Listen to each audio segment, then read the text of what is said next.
semuanya, perkenalkan nama aku Samuel Alfandi Utama Sinaga.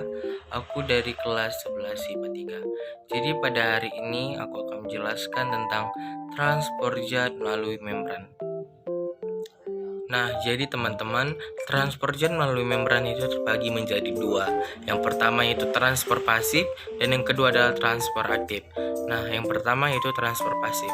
Transfer pasif merupakan mekanisme perpindahan molekul atau zat yang tidak melewati selaput membran semi permeabel dan tidak membutuhkan energi.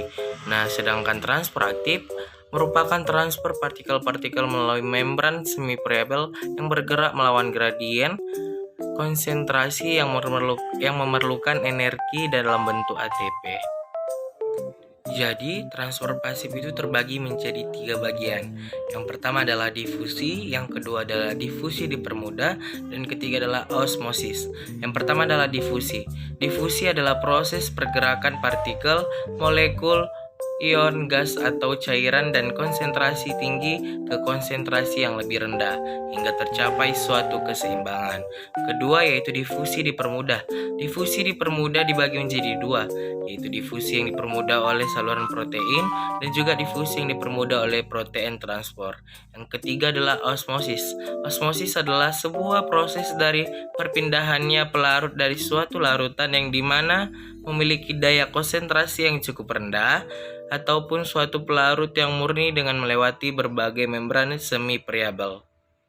Yang pertama kita bahas adalah difusi. Difusi adalah proses yang dihasilkan dari gerakan molekul di mana alirannya berpindah dari daerah berkonsentrasi tinggi ke daerah berkonsentrasi rendah. Contoh difusi dapat ditemukan dalam kehidupan sehari-hari.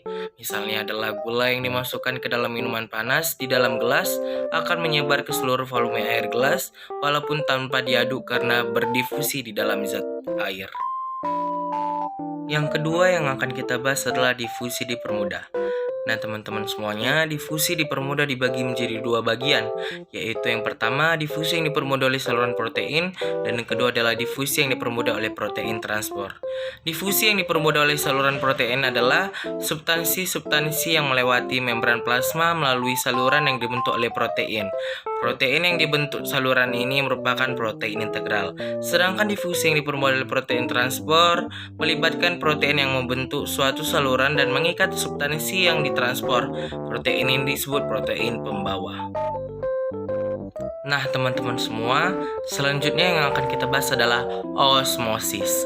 Nah, osmosis ini terbagi menjadi dua bagian, yaitu yang pertama adalah osmosis pada sel berdinding dan osmosis pada sel tidak berdinding.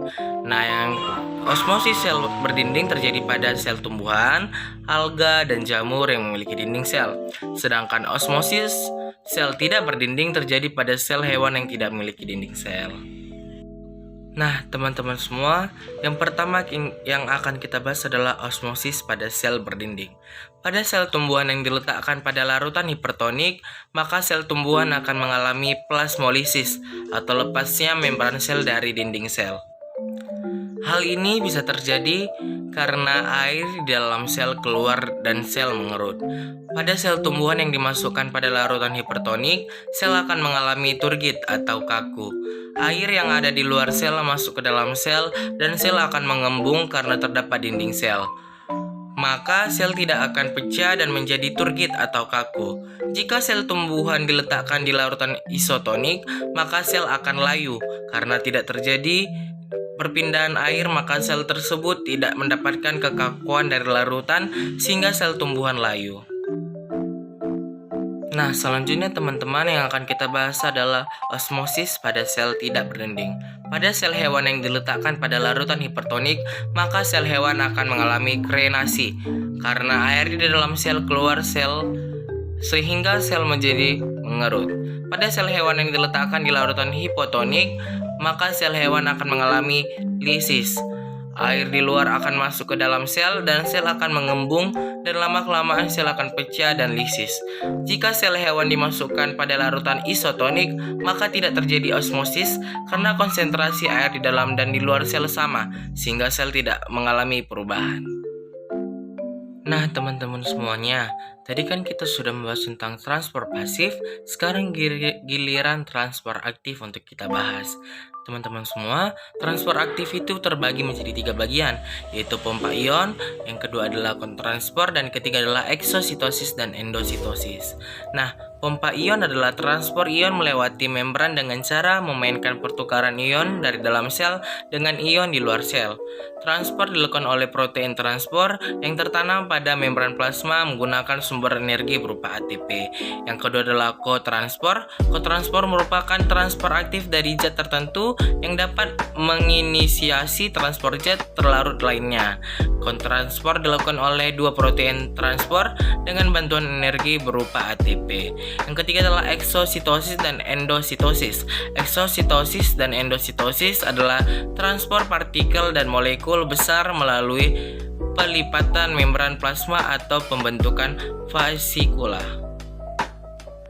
Teman-teman semua, eksositosis dapat diartikan keluarnya zat dari dalam sel. Vesikel dari dalam sel berisi senyawa atau sisa metabolisme. Bersama aliran plasma, vesikel tersebut akhirnya sampai pada membran dan terjadilah pelekatan. Daerah pelekatan akan mengalami lisis dan isi vesikel keluar. Endositosis merupakan proses pemasukan zat dari luar sel ke dalam sel. Endositosis memiliki 3 macam bentuk, yaitu yang pertama, fagositosis. Terjadi saat sel menelan partikel padat atau makanan dengan pseudopodia. Selanjutnya, partikel dibungkus ke dalam kantong membran yang besar atau vakula. Yang kedua adalah pinositosis. Terjadi saat fluida ekstraseluler masuk ke dalam lipatan membran plasma yang membentuk vesikula kecil.